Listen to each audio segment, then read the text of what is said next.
নমস্কার, আশা করি আপনারা সকলে খুব ভালো আছেন, সুস্থ আছেন। আমি ঈশানী, আর এটা আমার একটা ছোট্ট ভিডিও, একদম ছোটই। আজকে বেশি কিছু দেখাবো না, আজকে দৈনন্দিন জীবনে কি করি না করি সেইগুলোই আপনাকে দেখালাম।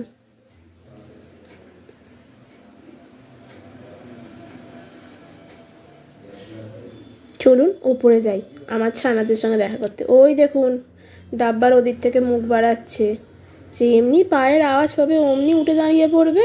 আমার ছাতে আসার উপায়ই নেই, খালি ওদের এক্সাইটমেন্টটা খালি দেখুন না, যেন এক্ষুনি ঝাঁপিয়ে চলে আসবে। ছাতে এমনি ঘুরতেই উঠেছিলাম, আর দেখা হয়ে গেল ছোটো বৌদির সঙ্গে। উনি আমার ছোটো বৌদি। আর ওই যে দেখছেন দূরে একটি ছোট্ট মানুষ দাঁড়িয়ে আছে, উনি আমার ছোট ছেলে।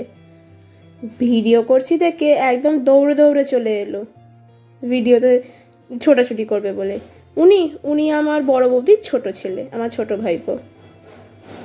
এই যে বাবা এখানে ওপরে গম শুকোতে দিয়েছে, গমগুলো একটু পোকা হয়েছিল তাই একটু রোদে দিয়েছে শুকোতে। ওই যে নীল জ্যাকেটে দেখছেন, উনি আমার বাবাই, আমার ভাই। দেখুন না, ও ভিডিও দেখে হাত নাড়ছে। আর এই যে আমাদের পার্বতী, আমার রূপা দিদির মেয়ে। আর ইনি আমার ছোটদার মেয়ে। আর এই যে আমার রূপা দিদি, এনাকে ছাড়া আমাদের বাড়িতে মুখে খাবারটাও ওঠে না, উনি না থাকলে। একদম গোটা বাড়িকে এক হাতে সামলে রেখেছে, ঠিক মায়ের মতো। এই যে রূপা দিদির এখানে রান্নাও বসে গেছে, বাঁধাকপির তরকারি হচ্ছে, রুটি হয়ে গেছে, মা টিফিনে রুটি খায় তাই রুটিও হয়ে গেছে। আর এখানে বাঁধাকপির তরকারি করছে। এই যে মা ঘুম থেকে উঠে পড়েছে, মা একটু উঠতে দেরি করে। আর এই যে উনি মুখ দেখাবেন না, উনি নাকি ভিডিওতে লজ্জা পাচ্ছেন, উনি মুখ দেখাতে পারবেন না। এদিকে টিভি চালিয়ে ফেলেছে, এসেই টিভি দেখবে বলে। দেখুন এই পিয়ারাটা কি বড়, বাবা বাজার থেকে কিনে এনেছে। কেউ বলবে এটা পিয়ারা, যেন একটা বল।